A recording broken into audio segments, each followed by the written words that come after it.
13 মাস বয়সী শিশু আবু হুরায়রা গত 6 দিন ধরে ডেঙ্গু আক্রান্ত হয়ে হাসপাতালে ভর্তি।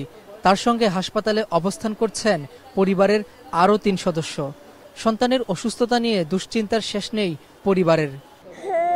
এখন ও তো নরমালি কিছু খাচ্ছে না, এজন্য ওকে লিকুইড জাতীয় জুস বানিয়ে খাওয়াইতেছি, ডাবের পানি, স্যালাইন, গ্লুকোজ এগুলোই আর কি চলতেছে।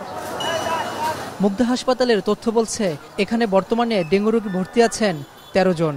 তার মধ্যে শিশু 7 জন, পূর্ণবয়স্ক রোগী 6 জন। হাসপাতালটিতে মে মাসে 1 জন রোগীর মৃত্যু হয়েছে, আর চলতি মাসে 177 জন রোগী চিকিৎসা সেবা নিয়েছেন।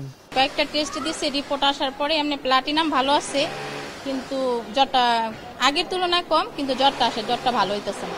ডেঙ্গু হলো, খাবার দাবার খাওয়াইছি, একটু সুস্থ ছিল, আজকে দেখি অবস্থা একটু খারাপ, এই জন্য নিয়ে আসছি। শিশুদের আক্রান্তের সংখ্যা উদ্বেগজনক হারে বাড়ছে। পরিস্থিতি সামাল দিতে নতুন কয়েকটি ওয়ার্ড প্রস্তুত করা হয়েছে বলছেন হাসপাতাল কর্তৃপক্ষ।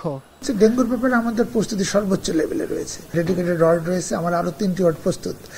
যখন রোগী বাড়বেন সেই 3টি ওয়ার্ডে এই রোগীগুলোকে শিফট করব। তৃতীয়ত, আমার পরীক্ষা নিরীক্ষা বলুন, ওষুধপত্র বলুন, স্যালাইন, আমাদের সীমাবদ্ধতার ভিতরে আমরা সর্বোচ্চ পরিমাণ নিরাপত্তার বলয়ে রয়েছে। এদিকে শনিবার সকাল 8টা থেকে রোববার সকাল 8টা পর্যন্ত 24 ঘন্টায় সারা দেশে ডেঙ্গু আক্রান্ত হয়েছে 13 জন। আক্রান্তের অধিকাংশই 0 থেকে 30 বছর বয়সী। 3তলা, 4তলা, 5তলা পর্যন্ত মশা দেখা যায়, বুঝছেন? মশার জন্য ঘুমানো যায় না, এমন অবস্থা।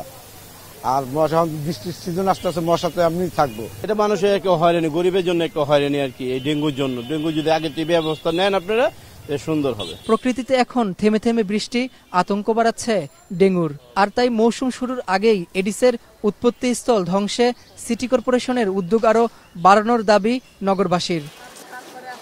রাব্বি হোসেন, এখন, ঢাকা। শিয়া বাটার, অ্যালোভেরা ও ভিটামিন ই সমৃদ্ধ লিলি বিউটি সোপ।